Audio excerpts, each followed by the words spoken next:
levante a voz. Com satisfação que recebemos aqui em nossos estúdios, mais uma vez, o Dr. Décio Sadatsuni, oftalmologista, e o tema hoje é catarata, não é, doutor? Primeiro, boa noite, prazer ter o senhor conosco aqui mais uma vez. Boa noite, Itajaí. Boa noite, Dilson. Boa noite aos ouvintes também da Rádio Indaiá. Queria agradecer mais uma vez ao Dr. Marco Cerqueira, ao Dr. Luciano, da MIDI Cardio Center.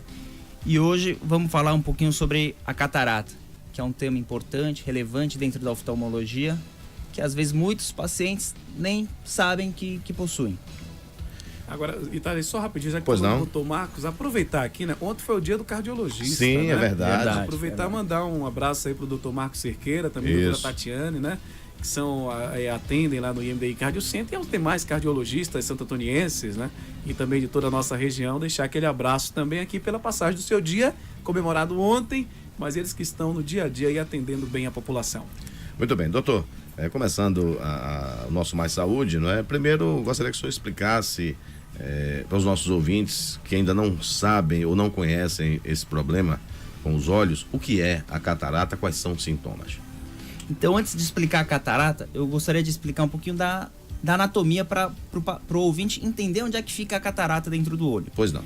Então, dividindo o olho em 3 partes, numa parte mais anterior, uma parte intermediária e uma parte mais posterior, mais para o fundo do olho. A parte anterior é composta pela córnea, que é essa tampinha abaixo da pálpebra, como se fosse a tampa do relógio, que é transparente.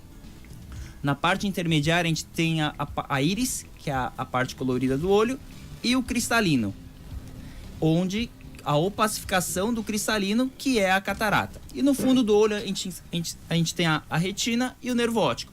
Então a catarata é um envelhecimento, uma opacificação dessa lente transparente que a gente tem dentro do olho, nessa parte intermediária. Seria a lente natural dos olhos. Isso, essa lente natural é transparente, como o próprio nome diz, cristalino.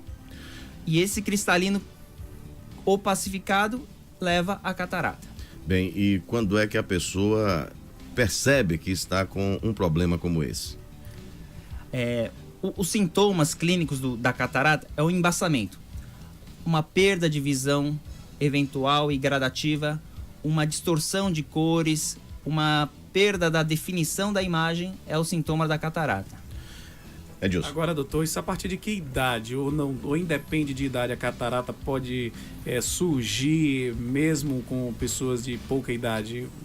Na verdade, a etiologia da catarata, a principal é a própria senilidade, é o envelhecimento. Então a catarata geralmente aparece nos pacientes mais idosos, após 55, 60, 65 anos. Mas também existem outras causas de catarata. A própria catarata congênita, que a criança nasce com a catarata. Cataratas de origem secundária, como um uso de colírio corticoide, ou um diabetes, ou um trauma, ou uma inflamação do olho, que é a uveíte, também podem levar à catarata. Mas o mais importante, o mais frequente é a própria idade, é o envelhecimento do olho. Doutor, com relação a possibilidade de tratamento, todos os casos de catarata são tratáveis? Sim. A gente acompanha a evolução da catarata no ambulatório, no consultório, e quando a gente percebe que a catarata está atrapalhando a rotina, o dia a dia da pessoa, a acuidade visual da pessoa, a gente indica a cirurgia.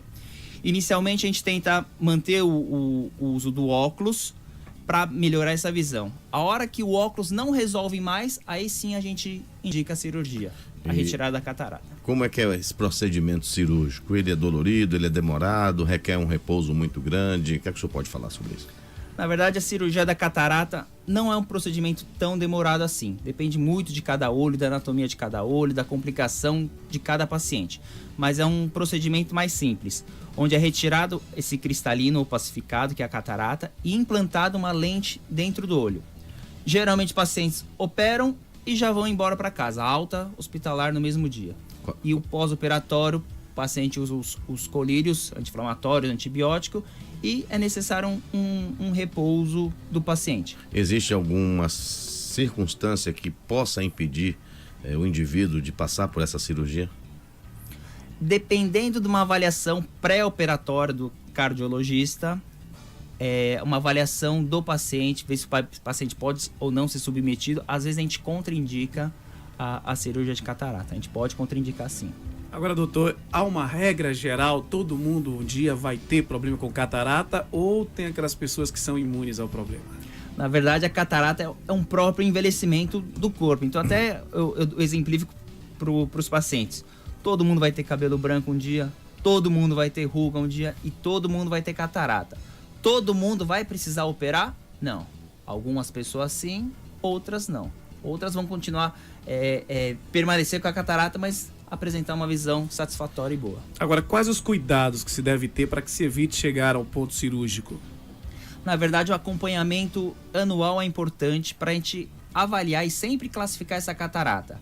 À medida que a catarata for crescendo e a gente perceber essa perda de visual, o déficit visual, aí sim a gente tem uma indicação cirúrgica. Enquanto o paciente enxergar bem, conseguir fazer as coisas do dia a dia, a rotina, a gente mantém o óculos. Além da catarata congênita e essa catarata natural, digamos assim, que o senhor acabou de pontuar, que ocorre com o envelhecimento, né, natural do indivíduo, nós temos também outros tipos de cataratas? Sim, são as cataratas de causas secundárias. Um exemplo é a uveíte, que é uma inflamação ocular que pode ocasionar a catarata.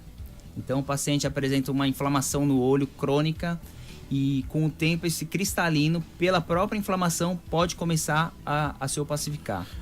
Nós temos também, não é, a catarata secundária a drogas, não é isso? Eu estava lendo alguns artigos sobre isso antes da gente começar essa entrevista e achei essa informação interessante. Gostaria que o senhor pontuasse. Sim, principalmente a droga que mais causa a catarata é o corticoide. Às vezes o paciente é usuário de um remédio que é o corticoide via oral ou pelo colírio, e esse cristalino pelo corticoide podem causar a catarata sim. Quais são os fatores de risco para o paciente para que ele possa adquirir uma catarata? O que é que mais pode contribuir além da questão natural da idade? Além da própria envelhecimento do paciente, a exposição à radiação, a exposição ao sol pode ocasionar a catarata. Então sempre lembrar de proteção, uso de óculos escuro para proteger da radiação solar. O indivíduo que não usa óculos chega a uma determinada idade sem precisar de usar óculos. É difícil, mas acontece, não é? Ou é algo comum hoje em dia? Não, acontece. Acontece. Mas geralmente após os 40, 42 anos, a gente vai apresentando a presbiopia, que é a vista cansada. Então esse indivíduo que não usa óculos e chega o momento dele precisar de uma cirurgia de catarata, após a cirurgia, obrigatoriamente ele terá que usar óculos? Não necessariamente, não necessariamente. Hoje em dia tem lentes intraoculares muito novas, muito tecnológicas, que diminuem bastante a dependência do uso de óculos posteriormente à cirurgia. Agora, doutor, qual a recomendação dos profissionais com relação à visita aos médicos, no caso aos oftalmologistas, né? Para que se evite aquele acompanhamento que o senhor já adiantou, que quem tem um cuidado, quem tem um acompanhamento periódico, tem uma probabilidade menor de partir para uma cirurgia de catarata, né? Qual seria essa frequência ideal para a ida no oftalmologista? Se o paciente é um paciente que não tem nenhuma alteração ocular, a gente recomenda uma visita anual. Se ele apresenta um diabetes, um glaucoma ou a própria catarata, às vezes a gente fala acompanhamento de 6 em 6, até 8 em 8 ou 12 meses mesmo. Agora, tem alguma relação, ou se tem, qual a relação entre glaucoma e catarata? Não tem relação não. O glaucoma é uma neuropatia, né? É uma doença onde a pressão do olho aumentada vai machucando o fundo do olho, que é o nervo óptico. São anatomias diferentes, o nervo óptico fica mais na parte posterior, a catarata mais na anterior, mas não tem uma relação direta. Só está relacionado à idade mesmo. Então, o paciente mais idoso tem mais chance de ter catarata? Tem. E o glaucoma também está relacionado à própria idade também. Inflamações bacterianas nos olhos podem causar a catarata, como por exemplo a conjuntivite? Não. A conjuntivite é uma infecção. Pode ser bacteriana ou pode ser viral, na maioria das vezes é de causa viral. Ela comete a conjuntiva, que é essa primeira pele superficial do olho, que deixa hiperemiado, com secreção, com prurido, coceira. mas não interfere na evolução da catarata. O indivíduo que foi diagnosticado com ceratocone, né? Aquela modificação, né? da parte frontal do olho, ele pode, desse problema, vir a ter uma catarata? Não, pelo ceratocone ele não tem uma evolução da catarata. Então, o paciente com ceratocone, já que você já tocou nesse assunto, o ceratocone é uma doença corneana na parte anterior do olho, onde a córnea tem um aumento da sua curvatura e distorção da imagem. A gente costuma acompanhar com óculos e, dependendo da visão, a gente indica uma lente de contato rígida. Alguns casos mais avançados, a gente indica cirurgias como um anel intraestromal corneano ou até o transplante de córnea. A pessoa que trabalha usando os olhos com muita frequência, né? Operadores de vídeo, de câmeras, pessoas que trabalham com computador muito tempo, correm o risco de adquirir a catarata? Não, isso também é um mito. Hoje em dia, muito celular, tablet, computador, isso causa um cansaço visual. A musculatura do olho fica mais contraída enquanto a gente está fazendo esse trabalho na frente do computador, de um celular, só que não causa a catarata. Edilson. Ok, não, acho que são dúvidas importantes, né? Deixa eu só tirar uma última dúvida. Eu sei que aqui. Você tem, né? Qual é o limite de idade para se fazer uma cirurgia de catarata? Se o paciente estiver bem de saúde, 90 anos, 95 anos, 100 anos, independe. Se o paciente estiver bem, tiver um estado de saúde bom, não tem contraindicação para cirurgia. E a pessoa que tem essa idade, próximo dos 90, 89, de 80 a 95 anos, vamos estabelecer essa média, ele tem a possibilidade de, após a cirurgia, ele voltar a ter uma visão regular ou perfeita? Com certeza. Na verdade, durante o exame oftalmológico, a gente não avalia só a catarata, a gente avalia também o fundo do olho, a córnea, que são estruturas que também podem interferir na visão. Então, às vezes, o paciente opera a catarata, mas tinha um problema na retina, pelo glaucoma, por uma retinopatia diabética. Então, isso causa perda de visão. Então, o prognóstico visual é importante a gente avaliar antes da cirurgia para justamente conseguir explicar para o paciente. É dito que a cor dos olhos influencia na contração de problemas nas vistas, né? Dizem que os olhos mais claros são mais propensos a ter doenças, problemas, etc. Isso é verdade? E se for verdade, a catarata está inserida nesse contexto também? Na verdade, pacientes com olhos mais claros, eles são mais sensíveis à luz, apresentam mais fotofobia, que é sensibilidade à luz. A catarata não está relacionada propriamente dita ao olho claro, não. Agora, doutor, uma vez passado por uma cirurgia de catarata, isso pode reincidir? Ela pode voltar? Não.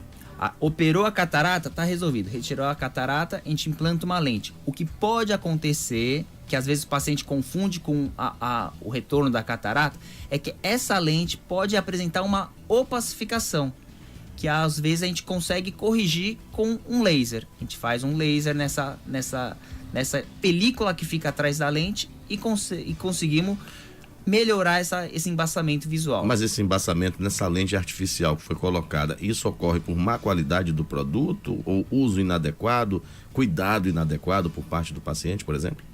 Na verdade, não é cuidado do paciente. Às vezes, a propensão do paciente a apresentar essa opacificação por trás da lente existe. Existem lentes melhores que diminuem a chance de opacificação? Existem também. Ok, agradecemos então, doutor. Repetindo aqui, porque deixa eu vir para minha pesca aqui. Para minha pesca aqui, Décio Sadatsuni. Décio Sadatsuni. O senhor é de origem japonesa? Sim, meus avós que eram japoneses. Então o senhor é um verdadeiro Zeca Segue, né? Mas o senhor já nasceu no Brasil. Eu já nasci em São Paulo. Em São Paulo mesmo, né? Mas é descendente aí de japoneses. Daí o sobrenome, né? Sobrenome complicado. Nós agradecemos a sua participação mais uma vez aqui Saber no programa. dele, Edilson, quais são os dias em que ele atende aqui em Santo Antônio de Jesus e onde o senhor está atendendo, né? Lá na MDI, a gente apresenta consultório oftalmológico a segunda-feira e quinta-feira. A parte de oftalmologia, segunda e quinta-feira na MDI. E na Clínica Santo Antônio, a gente tá de terça e quarta-feira. Agora, só para quebrar o gelo aqui, com essa descendência que o senhor tem, né, tão especial, alguém já chegou para o senhor e perguntou assim: o senhor é sensei, Nisei ou não sei? Já, várias vezes. E outros perguntam se eu sou cubano. Nossa! Agradecemos mais uma vez aí a sua participação e teremos outras oportunidades de tratar também sobre outros temas relacionados à oftalmologia. Com certeza. Eu que agradeço a oportunidade mais uma vez de falar um pouquinho sobre a oftalmologia. Agradecer ao Dr. Marcos, Dr. Luciano, pelo convite da MDI. Levante a voz.